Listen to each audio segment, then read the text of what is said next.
नाही, शेवटी नशिबाच्या शिवाय कोणत्या गोष्टी नसतात.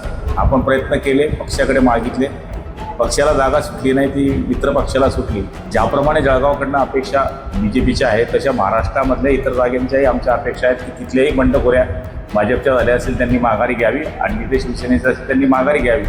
एकीकडे आपण महायुतीच्या माध्यमातून एकत्र लढतो, महाआघाडीच्या माध्यमातून, आणि एकमेकाच्या विरुद्ध जर कोणी दंड खोकट असेल ही बाब चुकीची आहे. शेवटी आमच्या उठावावर या सगळ्या गोष्टी सक्सेस झालेल्या आहेत. त्यामुळे एकमेकाच्या ताटात जेवायचं आणि एकमेकाशीच बंडखोरी करायची मला वाटते रॉंग आहे. नाही, शेवटी नशिबाच्या शिवाय कोणत्या गोष्टी नसतात. आपण प्रयत्न केले, पक्षाकडे मागितले, पक्षाला जागा सुटली नाही, ती मित्र पक्षाला सुटली, तर त्याच्या नशिबात नसेल तिकीट मिळायचं. त्यामुळे आपण दोष न देता आपल्या पद्धतीनं आपल्या नशिबाला दोष द्यायचा असतो. काही गोष्टी ह्या प्रारब्धाशिवाय होत नाही असा माझा स्वतःचा विश्वास आहे. मंत्री गिरीश महाजन यांनी देखील काल बोलताना बोलले की नाशिकची जागा आम्ही मागत होतो, जळगावची जागा त्यांना देणार होतो, पण त्यांनी काहीच केलं नाही. म्हणून हे आता हे बोलण्याच्या गोष्टी आहेत, असं काही होत नाही. आजपर्यंत तुमच्या कुठल्या चॅनलनी ही बातमी दाखवली नाही आणि तिकीट वाटप झाल्यानंतर या गोष्टी करायच्या मला वाटतं हे योग्य नाही आहे. किशोर महाजन जे उमेदवार आहेत महायुतीचे ते काल आपल्याला भेटायला आले. त्यांचं कामच आहे भेटायचं. आता उमेदवार असल्यामुळे त्यांनी भेटणं त्यांचं काम आहे. नाराजी कायम नाही. नाही, नाराजी कायम नाही, नाराजीचा काय विषय येत नाही. पण शेवटी आता पक्षाची बैठक होईल आणि त्याच्यामध्ये सगळे आम्ही निर्णय घेऊ. कारण की ज्याप्रमाणे जळगावकडनं अपेक्षा BJPच्या आहेत, तशा महाराष्ट्रामधल्या इतर जागांच्याही आमच्या अपेक्षा आहेत की तिथल्याही बंडखोऱ्या भाजपच्या झाल्या असेल त्यांनी माघारी घ्यावी आणि जिथे शिवसेनेचं असेल त्यांनी माघारी घ्यावी. एकीकडे आपण महायुतीच्या माध्यमातून एकत्र लढतो, महाआघाडीच्या माध्यमातून, आणि एकमेकाच्या विरुद्ध जर कोणी दंड खोकट असेल ती बाब चुकीची आहे. मला तरी असं वाटतं की एकमेकाने एकमेकाचा आवार घातला पाहिजे. ज्यांनी बंडखोरी केलेली आहे त्यांना मागं घ्यायला लावलं पाहिजे. आता तिकडे समोर जशी चाल चालतील तसं इकडे हे चालतील ना. शेवटी म्हणजे त्यांनी नाराजी व्यक्त करून दाखवली होती की मला तर माहीतच नव्हतं त्यांनी फॉर्म भरला तेव्हा. पण आता नाशिकमध्ये फॉर्म भरलेला आहे, छत्रपती संभाजीनगरमध्ये आमच्या माणसाने फॉर्म भरला आहे. आता एकमेकांनी फॉर्म भरले आहे, एकमेकांनी काढले तर विषय संपतो.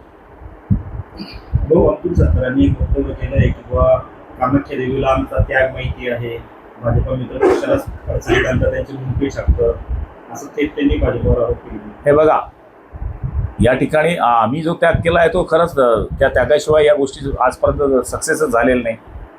विचार करा, तर त्यावेळेस आम्ही हे बंड केलं नसतं, उठाव केला नसता तर आज हे दिवस असते का? तर नाही.